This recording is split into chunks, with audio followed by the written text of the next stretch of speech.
अस्सलाम वालेकुम दोस्तों, आप सबका लाइव सेगमेंट में इस्तकबाल है। आज 10 सितंबर है और वर्ल्ड सुसाइड प्रिवेंशन डे आज यानी 10 सितंबर को मनाया जाता है। WHO की तरफ से मुतयन किया गया था आज का दिन खुदकुशी करने के ख़िलाफ़ ये दिन मनाया जाता है। और दोस्तों, honestly speaking, the realities are grim as far as suicide scenario globally is concerned, and India being no exception.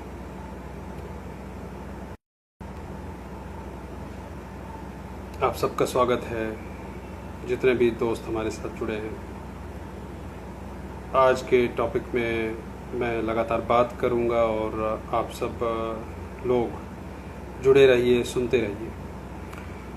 दोस्तों, इससे पहले कि मैं सुसाइड की थियरी पे आऊँ और इसकी एक सोशियोलॉजिकल एनालिसिस करूँ आप सबके सामने कि हम क्या समझते हैं सुसाइड और सुसाइड का मतलब क्या है, उससे पहले मैं आप सबको बताना चाहूँगा कि हमारे देश के अंदर तकरीबन 1,64,000 लोगों ने 2021 में NCRB डेटा के सुसाइड बाय स्टूडेंट्स पे मैं ऑलरेडी बात कर चुका हूँ, जो 13,089 है सिर्फ 2021 के लिए।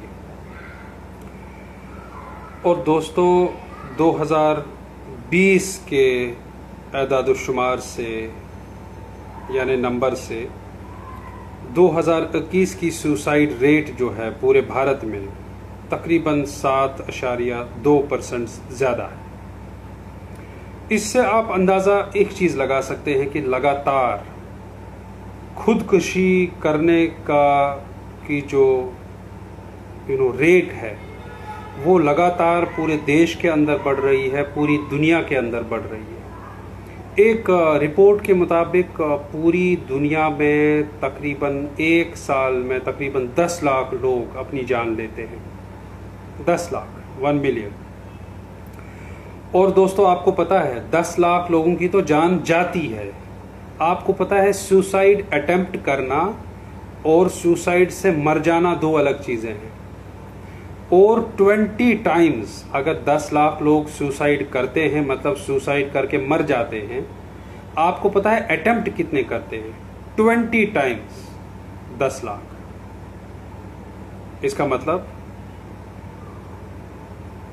इसका मतलब तकरीबन 2 करोड़ लोग दोस्तों सुसाइड करते हैं एक साल में। तो इंसान परेशान हो जाता है, क्या वजह हो सकती है, लोग क्यों अपनी जान लेते हैं, जो जान इंसान को बहुत अजीज होती है। दुनिया में लोग सुसाइड से ज़्यादा मरते हैं दोस्तों। और जैसे पूरी दुनिया में अगर हम रिपोर्ट्स देखें, जितने लोग पूरी दुनिया में मलेरिया से, ब्रेस्ट कैंसर से, जंगों से, होमिसाइड से मिलाकर मरते हैं, मतलब 4, चाहे जंग हो, चाहे कैंसर्स हो, चाहे मलेरिया हो, बड़ी बड़ी मतलब बहुत खतरनाक बीमारियां, होमिसाइड हो, ये चारों मिलाकर से जितने बनते हैं उससे कई ज़्यादा लोग सिर्फ सुसाइड से मरते हैं। तो सुसाइड का अंदाज़ा as a social problem, as a social issue आपको अच्छे से हो गया होगा। और सुसाइड पे हमारे सब्जेक्ट, जिसका मैं स्टूडेंट हूँ, सोशियोलॉजी, एक मशहूर जर्मन सोशियोलॉजिस्ट हैं जिन्हें ग्रैंड फादर ऑफ सोशियोलॉजी कहा जाता है। उनका नाम है इमाइल दुर्खाइम। 1917 में मरे और 1858 में पैदा हुए। उन्होंने एक किताब लिखी दोस्तों, सुसाइड, और उस किताब में इमाइल दुर्खाइम ने, उन्होंने उसमें डिफाइन किया साइकोलॉजिकल फिनोमेना जैसे अर्लियर समझा जाता था कि लोगों का जब दिमाग खराब होता है तो लोग अपनी जान ले लेते हैं। ये एक साइकोलॉजिकल इंडिविजुअल इशू है। कहने का मतलब दुर्गाइम का ये है कि एक इंडिविजुअल इशू नहीं है, it is not a psychological issue, it is a sociological one. ये एक सोशियोलॉजिकल प्रॉब्लम है, सोशियोलॉजिकल इशू है, because it is the result of how a person has been regulated and integrated into the society. एक इंसान किस तरह समाज में रह रहा है ये डिपेंड करेगा उसके सुसाइड का रेट, वो उसके सुसाइड की वल्नरेबिलिटी। एक इंसान अपनी सोसाइटी के साथ, समाज के साथ कितना जुड़ा है, या इंसान अपने समाज से कितना अलग है, एक इंसान पर कितनी आज़ादी है, या तो अगर बिल्कुल ही ज़्यादा आज़ादी है तो भी डेडली, और एक इंसान पर अगर सबसे खतरनाक रेगुलेशन है, कंट्रोल है, तब भी उस पर सुसाइड है। Those participants who have, or friends who have joined me on this live segment today and are not understanding Hindustani, the language I am talking in, let me tell them that today is the World Suicide Prevention Day, and as a student of sociology, I thought to discuss some of the points in a sociological sense about what is suicide and what are the factors currently in the global world, and what are the preventions that can be there to prevent such an alarming rate of suicide, because annually at the global level it is about 1 million people who take their lives. And not only not just 1 million people attempt suicide, but 20 times more than the figure that actually die out of suicide by committing suicide, attempt suicide. Therefore friends, it is such an alarming social evil, social problem today, and the numbers are soaring such high that even the combination of 4 bigger death causing issues like malaria, like breast cancer, like wars, like homicide, the people that die out of these 4 problems together, the suicides, the people dying by suicide comprise a higher figure than these 4 combined. Therefore one would understand that suicide, that is not taken so seriously still in our society, because there are students who are dying every 40 minutes in India, rather after every 36 minutes a student attempts suicide in India. And there are, as per the NCRB, National Crime Reports Bureau figures that they collect from police records, because let me tell you here that the National Crime Records Bureau in India collect data of suicides or other crimes from the police records. The actual figure will be much higher, because sometimes one crime like suicide gets committed somewhere and it may not be recorded as suicide. Therefore this is a suggestion made by many sociologists to the NCRB people, that onwards when they go to register crimes in any society, for that matter in the Indian society, because it's National Crime Records Bureau, they should not rely only upon what? Police records. The figure can be much higher, and that I am telling you, after every 36 minutes a student tries to commit suicide in India. Why? Because there are either excessive regulations, or there are other social issues like lack of integration, like normlessness. I will come to that in a while. This was for the people who are not well versed with Hindustani or Hindi and Urdu. Let me, as this segment is meant to be in Hindustani, I will go back to the Hindustani version. दोस्तों, मैं आप सबसे कहूँ कि ये sociologist email दुर्खाइम ही थे जिन्होंने ये आइडिया दिया कि सोसाइटी सिर्फ इनफरादी तौर पर, मतलब इंसानों से नहीं बनी हुई होती है, जस्ट सेपरेट इंडिविजुअल्स और just the collection of those individuals. मतलब इंसानों का सिर्फ जमा सम टोटल ही एक सोसाइटी को नहीं बनाता, बल्कि सोसाइटी को क्या बनाता है, वो सारे समाजी और सकाफती यानी सोशल एंड कल्चरल स्ट्रक्चर्स जो इम्पोज होते हैं किन पर, सोसाइटी, और उनको शेप करते हैं, उनको ढालते हैं, उनको बदलते हैं, उनको तब्दील करते हैं, उनको मजबूर करते हैं उस पर चलने के लिए। इन्हीं अपनी मशहूर किताब the rules of the sociological method, जो दुर्खाइम की मैग्नम ओपस है दोस्तों, इन्हीं स्ट्रक्चर्स को इमाइल दुर्खाइम क्या कहते हैं, सोशल फैक्ट्स।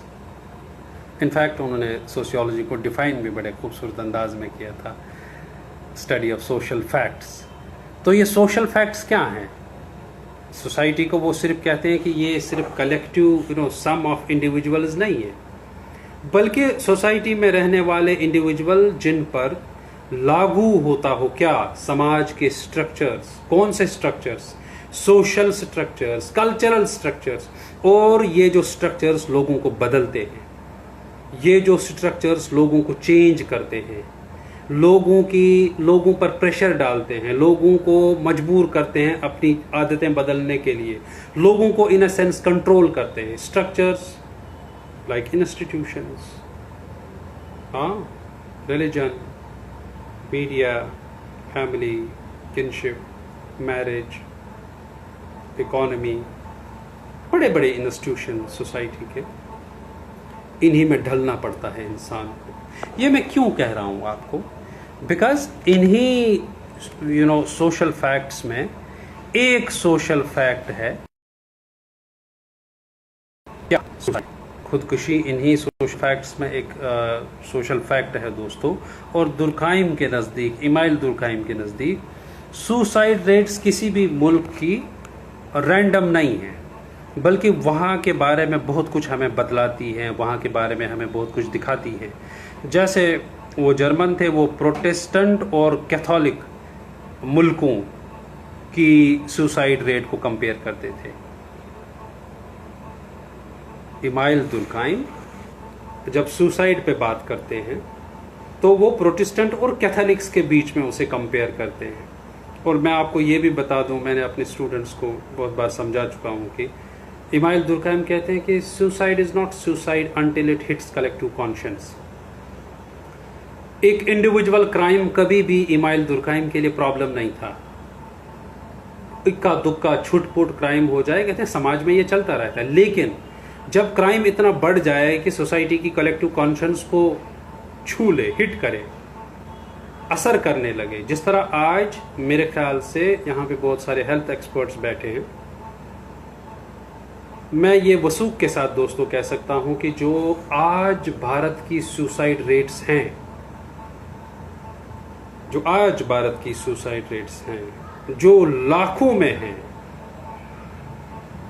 वो कलेक्टिव कॉन्शियंस को हिट कर चुकी हैं। वो एक नेशनल हेल्थ इमरजेंसी है। सुसाइड सिर्फ आप यहाँ पे इशू नहीं है कोई छोटा मोटा। सुसाइड भारत में एक नेशनल इमरजेंसी होनी चाहिए, health emergency. Because why a student after every 36 minutes takes life in India? कुछ तो गड़बड़ है ना हमारी एजुकेशन सिस्टम के साथ, कुछ तो प्रॉब्लम्स है ना फिर हमारे सिस्टम के साथ, हमारे उस पढ़ाई के डिजाइन के साथ। और क्यों भारत में ये 1,64,000 लोग सालाना मरते हैं सुसाइड से? कभी किसान खुदकुशी करता है, तो कभी स्टूडेंट खुदकुशी करता है, कभी किसी की जॉब छूट जाती है तो खुदकुशी करता है। दैट मीन्स खुदकुशी एक सीरियस प्रॉब्लम बन चुका है दोस्तों। और जब दुर्खाइम की बात करता हूँ, जिनका ये कॉन्सेप्ट है, 1897 में उन्होंने मशहूर किताब लिखी suicide, A study of sociology. दूसरी किताब थी इमाइल दुर्खाइम की, एक मोनोग्राफ था। उसमें उन्होंने बहुत इंटरेस्टिंग बातें लिखी। वो जब सुसाइड्स को कंपेयर कर रहे थे प्रोटेस्टेंट्स और कैथोलिक्स के बीच में, तो वो कहते थे कि कैथोलिक्स के बीच में कैथोलिक्स में सुसाइड्स कम हैं एज कंपेयर टू प्रोटेस्टेंट्स। क्यों? क्योंकि प्रोटेस्टेंट्स जो हैं वो मज़हब के साथ उतने जुड़े हुए नहीं हैं, उनके लिए काम ही सब कुछ है, और उनको वो इतने यूनाइटेड, वो इतने ना बॉन्डेड नहीं है एक दूसरे के साथ, उनका एक कम्युनिटी सेंटिमेंट नहीं है। लेकिन जो कैथोलिक्स हैं रिलीजन में बिलीव करते हैं। हालांकि जो इमाइल दुर्खाइम हैं वो पॉजिटिविस्ट हैं, ये रिलीजियस डॉगमा को रिजेक्ट करते हैं। रब्बी का बेटा होने के बावजूद, जर्मन रब्बी का बेटा होने के बावजूद इमाइल दुर्खाइम रिलीजियस डॉगमा को नहीं मानते थे। वो सोशियोलॉजी को एक पॉजिटिविस्ट सेंस में ही नेचुरल साइंस मानते थे, साइंस ऑफ सोसाइटी। लेकिन दोस्तों वो रिलीजन को उस तस्वुर में नहीं मानते जिस तस्वुर में वो था। वो रिलीजन को एक सोशल कोहिजन के रूप में, जो लोगों को यूनाइट करता है, जो लोगों को बांधता है एक दूसरे से, उसकी रूह से कहते थे रिलीजन किसी भी समाज के लिए बहुत ज़रूरी है। कोई पर्टिकुलर रिलीजन नहीं, वो क्रिश्चियनिटी की बात नहीं करते, वो इंस्टीट्यूशन ऑफ रिलीजन की बात करते, अगर इमाइल दुर्खाइम की हम बात करें। और जो दोस्तों जो सोशल कलेक्टिविज्म है, वो कहते हैं कैथोलिक्स में वो ज़्यादा है, इसीलिए उनकी सुसाइड रेट्स कम हैं। और ये मतलब सुसाइड थियरी है, इसके मुताबिक एक लंबे उरसे से जो चली आ रही सोच थी, दुर्खाइम ने उस सोच को गलत साबित कर दिया कि ये सिर्फ इंडिविजुअल साइकोलॉजी है जिससे लोग सुसाइड करते हैं। जो ये समझते थे कि सिर्फ सुसाइड इंसानों की एक इनफरादी साइकोलॉजी की वजह से होती थी। सुसाइड सिर्फ लोग पर्टिकुलर अपनी पर्सनल इंडिविजुअल साइकोलॉजी की वजह से करते थे। आज ये कोई रॉकेट साइंस नहीं बता रहा हूं बेटा दोस्तों, मैं कोई केमिस्ट्री की वो इक्वेशन नहीं बता रहा हूं। मैं आपके सामने वही बता रहा हूं जो आप देख चुके हैं, जो आप सुन चुके हैं, जिससे आप देखते हैं कि आज एक बच्चे ने अपने रूम में हॉस्टल में फांसी लगा ली, आज एक किसान ने छत से गिरकर जान दे दी। आप समझ रहे हैं ना? देयरफॉर अगर हम as I said, Durkheim social fact मानता है रिलीजन को, सुसाइड को, that it is outside the individual. Suicide is not something that is inside the individual. ये outside से inside जाती है at the time of committing suicide. मैं suicide के types पे भी आऊँगा थोड़ी देर में दोस्तों, you have to bear with me.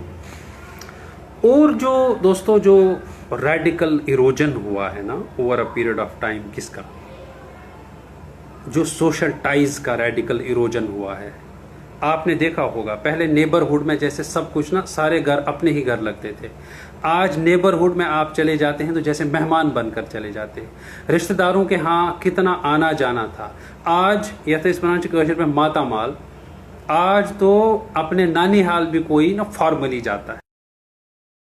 तो वो उनका एक ट्रेंड ही बदल गया है, एक इंडिविजुअलिज्म मोर आ गया है, एक वो जो पर्सनल आ गया है मोर। अब कजिन्स भी एक दूसरे से, जो पहले एक ही जगह होते थे, एक ही जगह खाते थे, जॉइंट फैमिली थी, एक मेल मिलाप था, वो मेल मिलाप जैसा कुछ नहीं रहा है। दैट्स वाई पहले प्रॉब्लम शेयर होती थी, पहले एंग्जाइटीज शेयर होती थी, और उन एंग्जाइटीज में लोग इसलिए निकलते थे क्योंकि उनको एक वेंट मिलता था। आज वो वेंट जैसा कुछ नहीं है। जिसका जो दर्द है, कोई बेरोजगारी से जूझ रहा है तो अंदर अपने कमरे में जूझ रहा है, कोई किसी दुख से परेशान है, किसी का भी कुछ भी प्रॉब्लम है, तो वो उससे अकेला निपट रहा है, अकेला लड़ रहा है। और जब वो अकेला लड़ रहा है, आप ये अच्छे से समझ सकते हैं, वो कभी कभी हार जाता है। और वो जो, मैं बाकी वजूहात पे भी आऊँगा, लेकिन मैं सोशियोलॉजी के ग्रेट फाउंडिंग फादर की बात कर रहा हूँ, इमाइल दुर्खाइम, जिन्होंने किताब लिखी suicide, A study of sociology 1897 में, जिन्होंने इसमें बताया कि सुसाइड कोई साइकोलॉजिकल फिनोमेना नहीं है दोस्तों। सुसाइड एक ऐसी फिनोमेना है जो एक पूरी तरीके से एक सोशियोलॉजिकल फिनोमेना है, एक सोशल फैक्ट है जो आउटसाइड द इंडिविजुअल होता है, कुछ इनसाइड नहीं है। एज आई सेड, ये इनसाइड आ जाता है at the time of committing suicide. वो जब हालात, structures, social and cultural structures जो एनॉमी क्रिएट करते हैं, जो हालात इंसान के इर्द गिर्द बनाते हैं, जिनकी वजह से वो मजबूर हो जाता है अपनी जान लेने के लिए। दोस्तों, ये सही है, ये गलत है, इस पे हम जजमेंटल नहीं होंगे, क्योंकि we are not talking on moral terms. इस वक्त मैं आप सबसे कहूँ कि जैसे मैंने कहा कि रिलीजन है, वो लोगों को बांधता है। इसमें एक रिलीजियस फीलिंग थी। उन्होंने मतलब रिलीजन को जब दुर्खाइम ने डिफाइन किया सोशियोलॉजी में, उन्होंने कहा religion is a unified system of beliefs and practices. Unified, आप इस वर्ड पे ध्यान दीजिए। जब दुर्खाइम रिलीजन को डिफाइन करते हैं, कहते हैं कि religion is a unified system of beliefs and practices related to sacred things, that is to say things set apart and things forbidden. वो सेक्रेड एंड प्रोफेन की बात करते हैं। Beliefs and practices which unite into one single moral community called a church, all those who adhere to it. Church की बात इसलिए कि वो खुद क्रिश्चियन थे, वो यहाँ पे रिलीजन की बात करते थे कि ये हमें जोड़ता है। अगर वो डिवीजन ऑफ लेबर पे उनका दूसरा कॉन्सेप्ट है, वो अगर उसकी बात करते हैं तो वो एडम स्मिथ की तरह इकोनॉमिक टर्म्स में बात नहीं करते कि इससे ये होगा, इससे फायदा होगा, इससे नुकसान होगा। वो डिवीजन ऑफ लेबर में भी स्पेशलाइजेशन की बात करते हैं, मैकेनिकल और ऑर्गेनिक सॉलिडेरिटी की बात करते हैं। उनका जो पूरी सोशियोलॉजी घूमती है वो इंडिविजुअल और सोसाइटी एज अ होल के बीच में घूमती है। मैं सवालों पे आऊँगा थोड़ी देर के बाद, क्योंकि मैं चाहता हूँ कि इस वक्त हम इसी पे कंसंट्रेट करें जो मैं आपसे कहने जा रहा हूँ। मैं आपसे ये अर्ज़ कर रहा था दोस्तों कि कहाँ से शुरू होता है। उस दुर्खाइम को गुमान था कि अगर लोग अपनी रूटेडनेस, जो रूटेडनेस है ना, sense of firmness to the society, Durkheim ये समझते थे जब वो उस रूटेडनेस से, उस कल्चर से हट जाते हैं, बिखर जाते हैं, तो एक सिचुएशन पैदा होती है जिस सिचुएशन को वो कहते थे anomie. Anomie is what? Normlessness. Anomie, normlessness. और आज के जो बहुत सारे ये जो स्टूडेंट सुसाइड्स होती हैं, इन्हें हम एनॉमिक सुसाइड में गिन सकते हैं। मैं उस पर आऊँगा टाइप्स में। एनॉमी क्या है? ऐसी हालत जिसमें नॉर्मलेसनेस हो जाए, और यही नॉर्मलेसनेस आज के औकात की, आज के वक्त की कोर सोशल पैथोलॉजी है।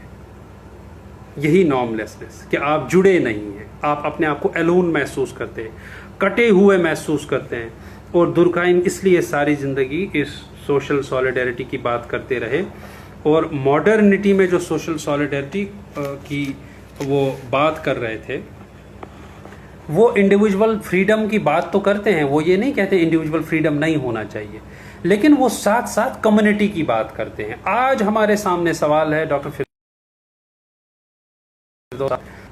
सवाल है, हम इंडिविजुअल फ्रीडम, लिबर्टीज की तो दुहाई देते हैं, हमें वो चाहिए, लेकिन हम कितने कम्युनिटी के साथ जुड़े हुए हैं, हम कितने फैमिली के साथ जुड़े हुए हैं, हम कितने इंस्टीट्यूशंस के साथ जुड़े हुए हैं। उनके लिए नहीं, इंस्टीट्यूशन के लिए नहीं, फैमिली के लिए नहीं, रिलीजन के लिए नहीं।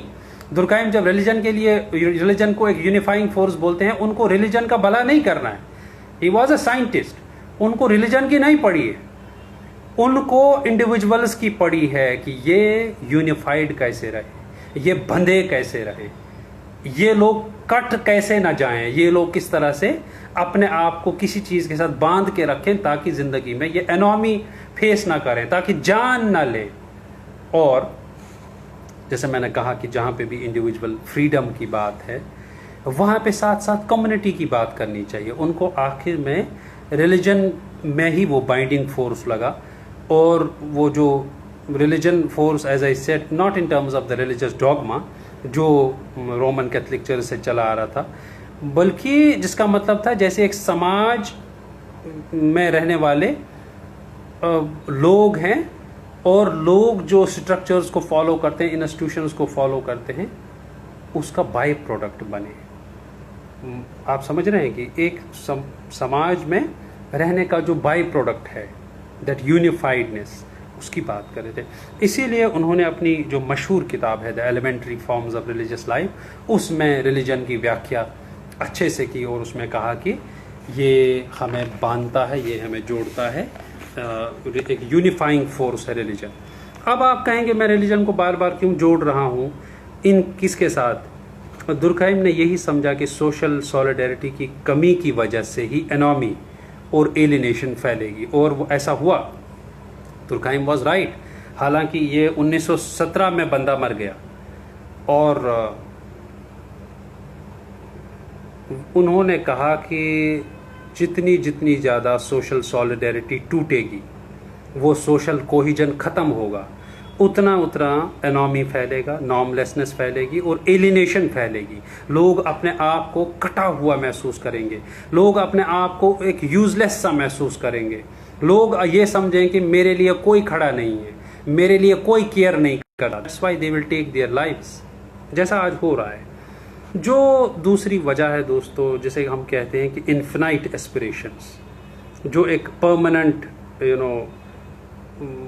कॉन्डक्ट ऑफ मॉडर्न लाइफ बन गया है, कि कुछ लोग इसलिए भी जान ले लेते हैं कि किसी चीज़ में उनका सिलेक्शन नहीं हुआ। आज ही नीट का वो था, कल रादर।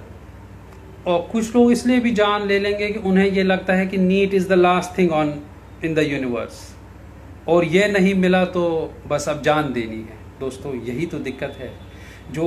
और कुछ लोग इसलिए, मान लीजिए वो IAS में नहीं हो पाए, उन्होंने कुछ ज़िंदगी में बड़ा नहीं किया, एक ही एग्ज़ाम था, एक ही बार बैठे और थक गए, वो कहते हैं कि जान ही लेना बेहतर है ना कि ज़िंदगी को फेस करना। ज़िंदगी को फेस करना सीखिए, फेलियर्स के साथ फेस करना सीखिए, फेलियर्स के साथ लड़ना सीखिए। जबकि जान लेना कोई ऑप्शन नहीं है, जान लेना कोई भागना है। हालात से भागने को, जो लोग भागते हैं अपने हालात से, ज़िंदगी को खुद फेस टू फेस नहीं करते, वही लोग सुसाइड करते हैं। और ये जो इन्फिनाइट एस्पिरेशंस, लातेदाद खुद से एस्पिरेशंस, पेरेंट्स की हम पर एस्पिरेशंस, बेशुमार एस्पिरेशंस, उन्हीं एस्पिरेशंस के शिकार दोस्तों आज बहुत सारे बच्चे हैं, बहुत सारे जवान हैं। और दुर्कheim की जो सारी थॉट है, एज ए सेड, वो इंडिविजुअल और सोसाइटी एज अ होल पर मबनी है। Individual lifes and society as a whole. वो इंडिविजुअल फ्रीडम की भी बात करते हैं, लेकिन कहते हैं जुड़े रहो, कटे रहोगे तो परेशान हो जाओगे, सुसाइड करोगे। जैसे वो एक कहते हैं ना कि एक debilitating social disease that he called anomie, or anomie he talked about in his first book, The Division of Labor in Society, but developed it much further in his second monograph, जो मैंने आपसे कहा, that I talked about suicide, a study of sociology। दोस्तों कभी कभार यही होता है कि फिरदौस साहब, मैं आपके सारे सवालों पे आऊँगा, मुझे 5 मिनट और दीजिए। Being burdened with unattainable, ये भी आपके सवाल का जवाब है। Being burdened with unattainable expectations is the malady of infinite aspirations today। ये पेरेंट्स भी हो सकते हैं, ये इंसान खुद भी हो सकता है। कभी कभार we get too burdened by our aspirations and expectations। We don't have to get burdened। PhD 4 साल में ना हो जाए, चलो 5 साल में हो जाए। मैंने 6 साल में की है। I have done my PhD in 6 years। I suffered a lot। My guide was totally not cooperative। I literally felt tortured for all the 6 years। But मैं quit करता? Should I have quit? No, I faced the situation। Though I got anxiety, I got many health problems, but मैं डटा रहा, वहीं पे खड़ा रहा, suicide का नहीं सोचा कभी। Therefore ये जो खुद को बर्डन करना, कभी खुद की इन्फिनाइट एक्सपेक्टेशंस से, और मेलोडी ऑफ इन्फिनाइट एस्पिरेशंस, मुझे ये भी चाहिए, अब मुझे PhD करने के साथ ही प्रोफेसर बनना है, फ़ौरन मुझे प्रोफेसरशिप चाहिए, नहीं मिली तो जान देंगे, ऐसी एस्पिरेशंस खुद पे सवार करना। हालात से लड़ना ठीक है, लेकिन ओवर एम्बिशियस मत होइए। अपना अपना स्टेज, अपनी बारी सबकी आती है ना। जहाँ धूप है वहाँ छाँव भी आती है, जहाँ छाँव है वहाँ धूप भी आती है। अपना वक्त सबका आता है। यू गेट यूर टर्न, उस टर्न का वेट करिए, सब्र करिए। सब्र एक अच्छी चीज़ है ना। और Durkheim argued that suicide earlier was thought to be a reflection of a profound individual feelings. पहले यही था कि भाई वो फेल हुआ, उसने सुसाइड की, ये उसकी वजह से, but often had social causes and so presumably could be the social reasons for suicide. जो आज है, मैं पूरे वसूख के साथ कहता हूँ, आज जो भी सुसाइड्स होती हैं समाज की वजह से होती है. कोई नीट में फेल हुआ और वो इसलिए नहीं मर रहा है कि वो नीट में फेल हुआ, उसको एग्जाम का दुख है, उसको समाज का डर है, उसको घर वालों का डर है, वो पेरेंट्स को फेस नहीं, क्योंकि पेरेंट्स ने बार बार कहा है कि नहीं तुम तो इस बार डन करोगे. पेरेंट्स ने कहा है कि नहीं तुम्हारे तो 99% आने चाहिए हर हाल में, नहीं आए तो तुम अच्छे नहीं हो, नहीं आया तो तुम इंसान ही नहीं हो. कभी कभार इंसान के मार्क्स कम आ जाते हैं, वेटेज कम आ जाए, परसेंटेज 2% कम आए, इंसान को डिस्टिंक्शन ना मिले तो क्या जीना छोड़ दे. लेकिन parental pressure, peer pressure, institutional pressure, ये सब चीज़ें जो ये एकेडमिक में ये जो वेवर्डनेस, एकेडमिक वेवर्डनेस जो फैली है, वो भी काफ़ी हद तक सुसाइड्स के लिए दोस्तों रिस्पॉन्सिबल है. He used the term to describe the feelings of intense dislocation, anxiety दोस्तों, and even anger that drew people to behave antisocially. यहाँ पे एक बात कहना चाहता हूँ, and when desperate perhaps take their own lives, he called this anomie. मैं बार बार anomie पे आ रहा हूँ. anomie से सिर्फ वो normlessness जब आती है इंसान के अंदर, समाज में वो anomic फील करता है, वो सिर्फ बाद में देखो सुसाइड नहीं करता. जो भी एंटी सोशल बिहेवियर है, जो भी क्रिमिनल बिहेवियर है, जुवेनाइल डिलिंक्वेंसी है, और जितने भी ये क्राइम्स होते हैं, जो भी ये छोटे छोटे लोग क्राइम्स कर रहे हैं. आज भी मैंने सुना कि शायद साउथ में कहीं पे किसी 28 साल के मैरिड आदमी ने किसी का रेप कर दिया. Why is this happening? अच्छा, 12-12 साल के बच्चे क्राइम करने लगे. नॉर्मलेसनेस, लैक ऑफ कनेक्टेडनेस, अच्छा लैक ऑफ इंटीग्रेशन, जुड़े ही नहीं हैं वो अपने पेरेंट्स से, अपनी फैमिली से, उनको वैल्यूज़ ही नहीं दिए गए. They go outside and commit anything. सिर्फ सुसाइड ही नहीं, एनॉमी से क्रिमिनल टेंडेंसीज भी समाज में फैलती हैं दोस्तों. जब दुर्खाइम ने एनॉमी को डिस्क्राइब किया तो इस तरह वो ये समझाना चाहते थे कि किस तरह तेज़ी से बदलते हुए ज़माने में इंडस्ट्रियलाइजेशन की वजह से, क्योंकि इंडस्ट्रियलाइजेशन आ रहा था, तो एनलाइटनमेंट का ज़माना गुजर चुका था, वजह से इंडस्ट्रियलाइजेशन की वजह से बदला है, और उस किस तरह उस बदलाव की वजह से इंडिविजुअल वेलबींग पे फ़र्क पड़ा है. दुर्खाइम ने एक अजीब बात कही, कहा देखो अपेरेंटली फ्रांस तो प्रॉस्पेरस हो गया, फ्रेंच रेवोल्यूशन, इंडस्ट्रियल रेवोल्यूशन के बाद अपेरेंटली प्रॉस्पेरस हो गया, लेकिन इस prosperity has come at a cost. ये प्रॉस्पेरिटी की वजह से इंडिविजुअल वेलबींग कम हो गया, खतरे में पड़ा. अर्बनाइजेशन ने और चैलेंजेस लाए, अर्बनाइजेशन ने और इंसान को एनॉमी में दोस्तों एनॉमी में धकेला, नॉर्मलेसनेस में धकेला. और अब जहाँ पे हम जो एक एनॉमी अब आज के दौर में 2022 में, आप सबको नहीं लगता कि एनॉमी एक परमानेंट कंडीशन ऑफ लाइफ हो गई है? हम सब लोग किसी न किसी तरीके से वो उस नॉर्मलेसनेस फील करते हैं, वो लैक ऑफ कनेक्टेडनेस फील करते हैं, अपने इंस्टीट्यूशन से कटे हुए हैं, रिलीजन से कटे हुए हैं, फैमिली से कटे हुए हैं, किनशिप से कटे हुए हैं, फ्रेंडशिप से कटे हुए हैं, किसी चीज़ में ओरिजिनलिटी नहीं रही. हम ऑलरेडी एक एनॉमिक सिचुएशन में हैं. We are already in an anomic situation, you have to understand that. और दोस्तों जब 1,64,000 लोग 2021 में सुसाइड करते हैं और 2020 से ये 7.2% ज़्यादा है, दैट मीन्स लगातार सुसाइड्स बढ़ रही हैं दोस्तों, सुसाइड्स लगातार बढ़ रही हैं. और पूरी दुनिया में 10 लाख लोग एनुअली सुसाइड करते हैं, और 10 लाख से 20 टाइम्स ज़्यादा लोग अटेम्प्ट करते हैं सुसाइड. सारे लोग तो मरते नहीं है ना सुसाइड से, कुछ लोग अटेम्प्ट करते हैं, कुछ लोगों को बचा लिया जाता है. तो ये हमें ग्रेविटी ऑफ द क्राइसिस बताता है दोस्तों. सवाल लेने से पहले मैं दुर्खाइम की आखिरी बात आपको बोलता हूँ. उन्होंने सुसाइड को डिवाइड किया 4 टाइप्स में. वो कहते हैं सुसाइड्स की 4 किस्में होती हैं। इसी से आप समझोगे जो आज ये हमारे बच्चे सुसाइड करते हैं, स्टूडेंट सुसाइड्स, 13,089 सुसाइड्स 2021 में एनसीआरबी के मुताबिक भारत में हुई। तो ये सुसाइड्स कौन सी वाली है दोस्तों? वो कहते हैं एक किस्म है सुसाइड का इगोइस्टिक सुसाइड, जो एलोन फील करता है, कटा हुआ फील करता है, आउटसाइडर फील करता है।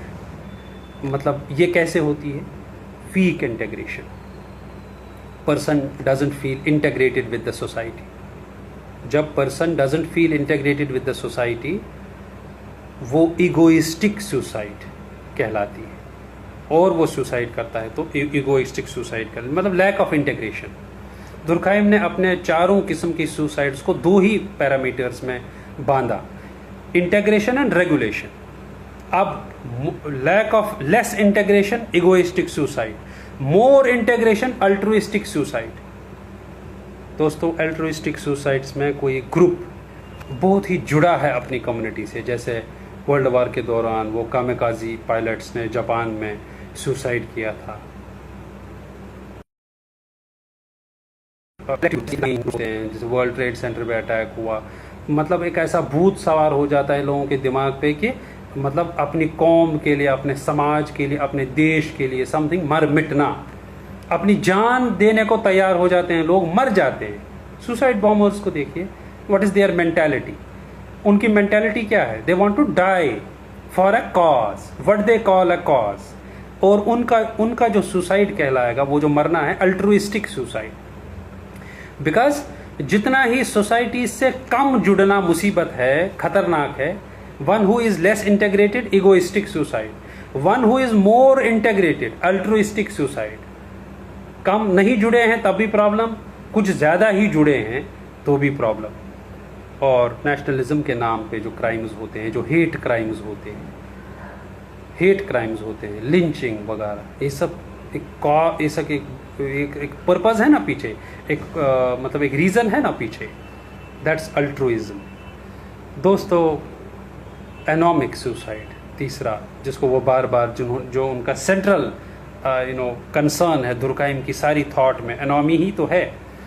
वो कहते हैं कि जहाँ पे वीक रेगुलेशन है, नॉर्मलेसनेस है, where there is weak regulation, an individual doesn't feel connected to the society, to his group, to family। आज वही हो रहा है। जहाँ पे भी ये वीक रेगुलेशन है, जहाँ पे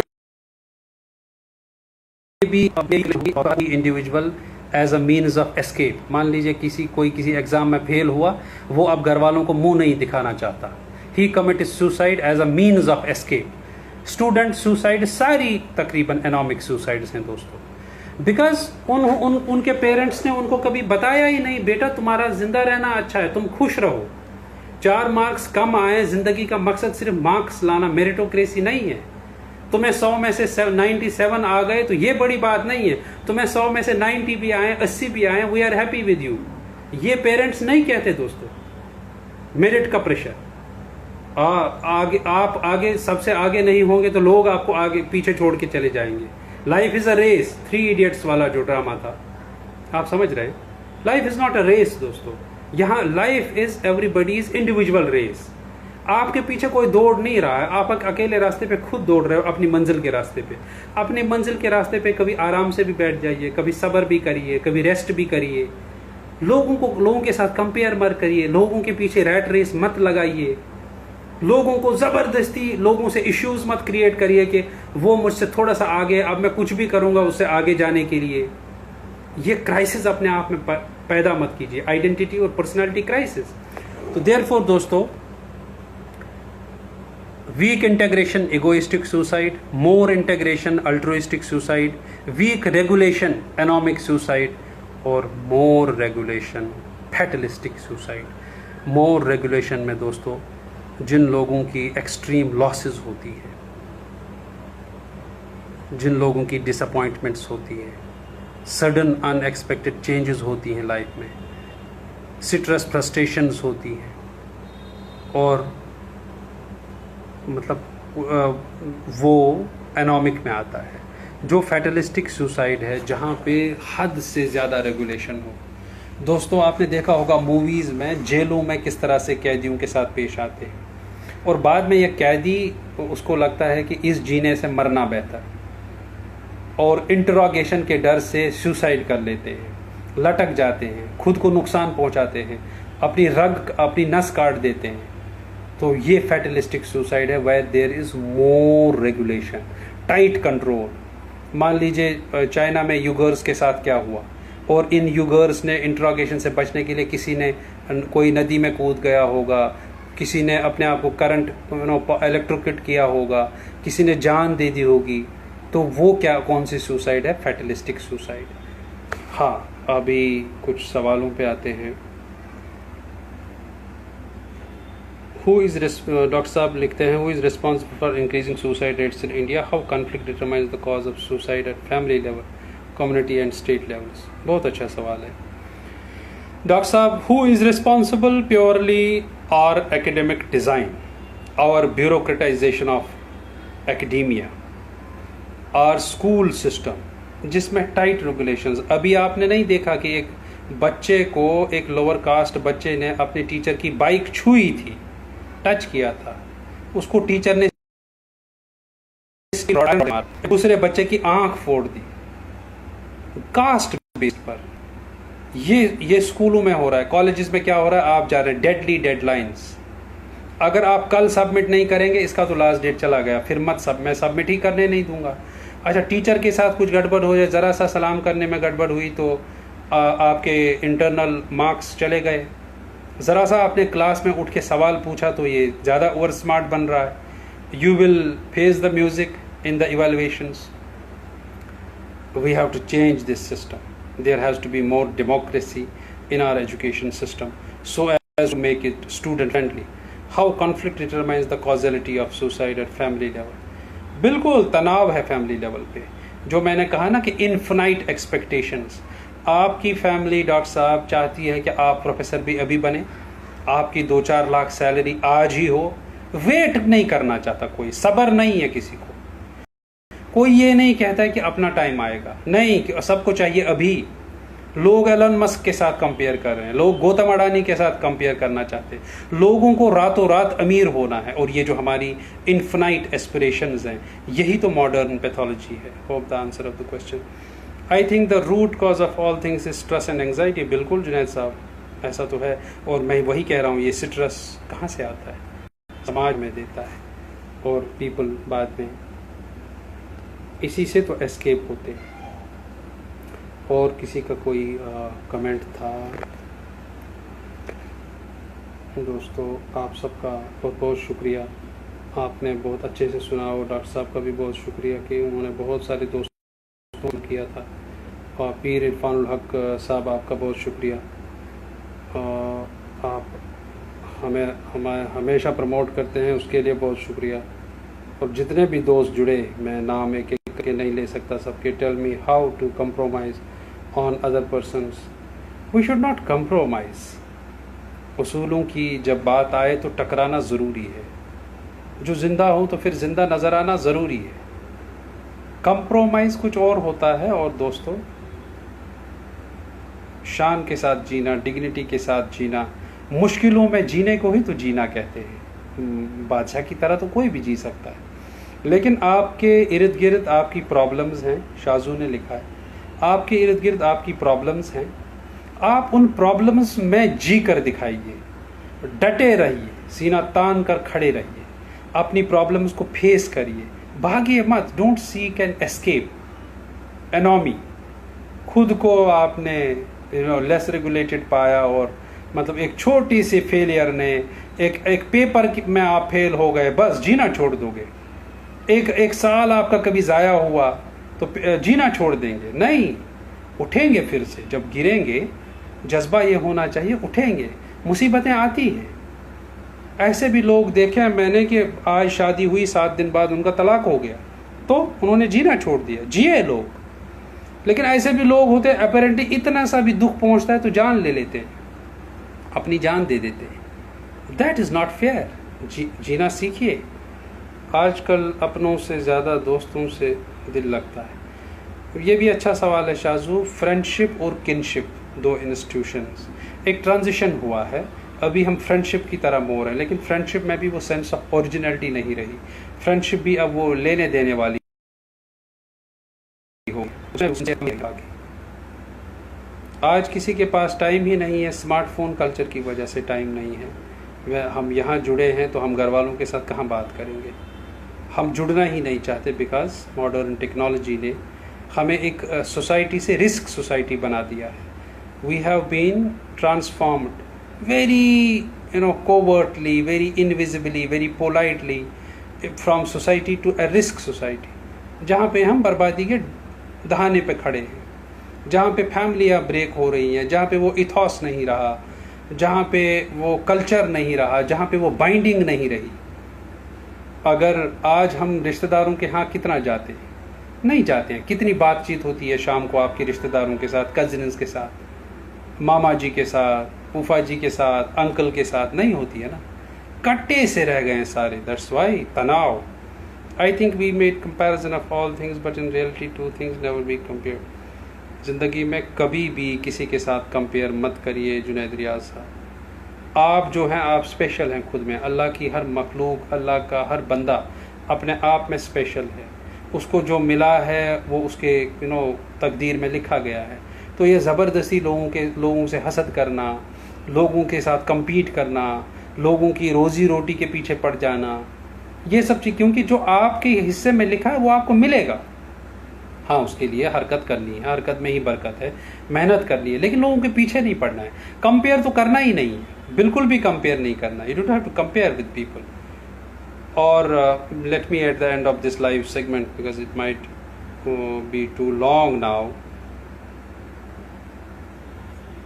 tell all my non-Hindustani participants, friends who have joined us from various parts of the world that we were talking on suicides, because World Health Organization declared September 10 as the World Suicide Prevention Day. Suicide is an alarming phenomena that is increasing as in its proportion day by day. Every year there is increase in suicide rates around the globe. Indian situation is too grim. Students are committing suicide. Academic institutions need to think. Parents need to think about it. Students themselves also need to think about it. Let us live some difficult times. क्योंकि जहाँ धूप होती है वहाँ छाँव भी आती है, जहाँ छाँव होती है वहाँ धूप भी आती है. We live through good times, we live through bad times, but that doesn't mean we should take our lives. That doesn't mean we should seek an easy escape. Don't seek an easy escape. जो मैं आज के दिन पे मेरा message यही है, भागिए मत हालात से, हालात का सामना करिए, डटे रहिए. कभी थोड़ा कम मिलता है, कभी वेट करना पड़ता है, कभी थोड़ा ज़्यादा ही सब्र करना पड़ता है, ज़्यादा ही इंतज़ार करना पड़ता है. आपको आपका ड्यू, आपको आप जो डिज़र्व करते हैं वो कभी वक्त पे नहीं मिलता. लेकिन ठीक है, ये दुनिया है, ऐसा होता रहता है. आपको एक दिन अपना ड्यू मिलेगा. सब्र रखिए, अपने अचीवमेंट्स से खुश रहिए. आपने जो अचीव किया है, कोई कम कमाता है, कोई थोड़ा उससे ज़्यादा कमाता है, इसमें मत फंसिए. आपके लिए हिस्से में जो है आपको मिलेगा. लिहाजा don't worry, that should not be your crisis. बहुत बहुत शुक्रिया आप सबका. थैंक यू जुड़ने के लिए. जज़ाक